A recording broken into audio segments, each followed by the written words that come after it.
Welcome to lesson number 2. Today we're going to look at balancing on one skate, and I'm going to teach you how to handle different obstacles on the road. Before we do that, we quickly take a look at last lessons. Remember the beansack posture, shoulders loose, back arched, knees forwards. You put your skates in a V shape and you take little steps to the side. You start with that one.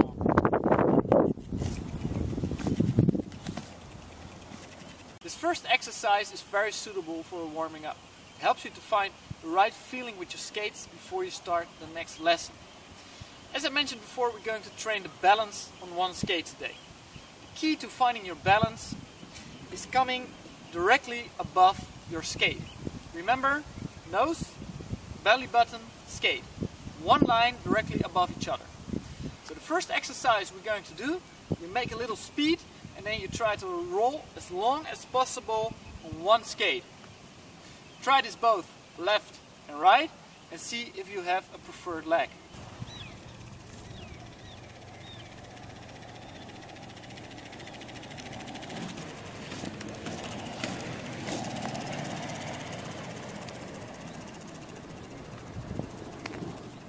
You probably experienced that it's very hard to stay in a straight line.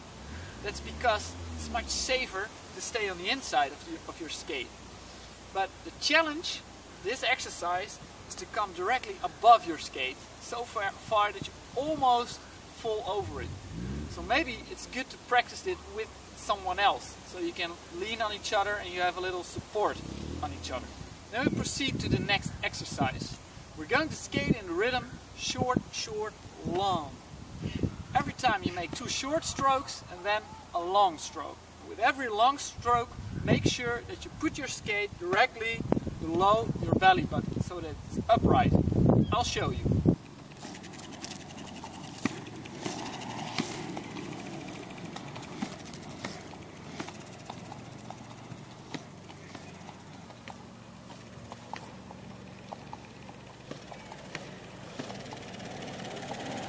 A trick that can help you to keep your balance is make your hands into a fist. If you put your fist onto your belly button, you can try every time to put your skates under your fist.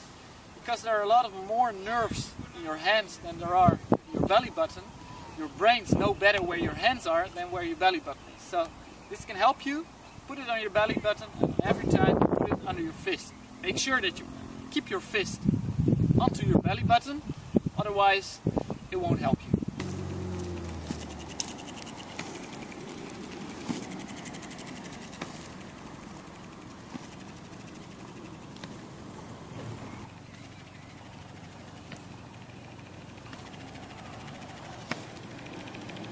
The second part of this lesson, we will practice taking various obstacles.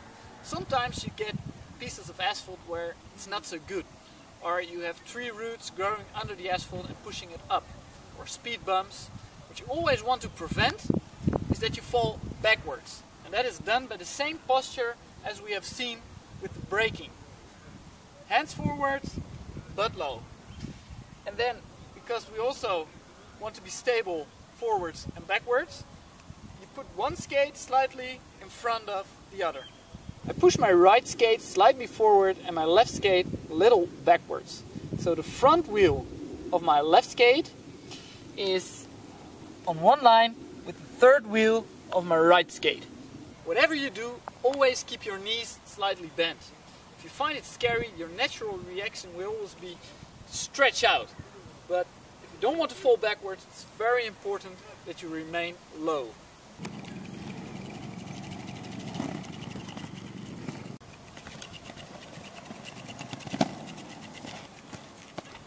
As you can see, I'm always on 2 feet when I take an obstacle.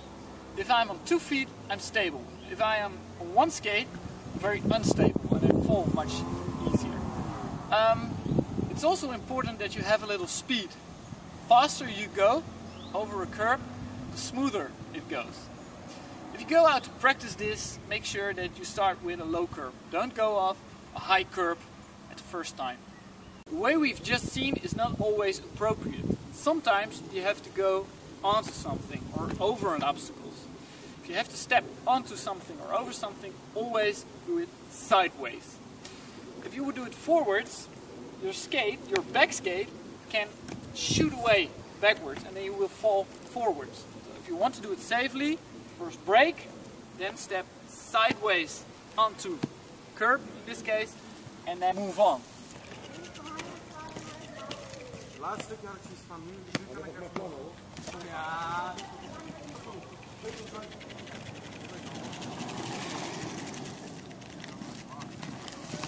If you have space like here, you don't have to stop to stand perfectly still before you step onto the sidewalk. You can also drive, turn parallel to the sidewalk and then step sidewards.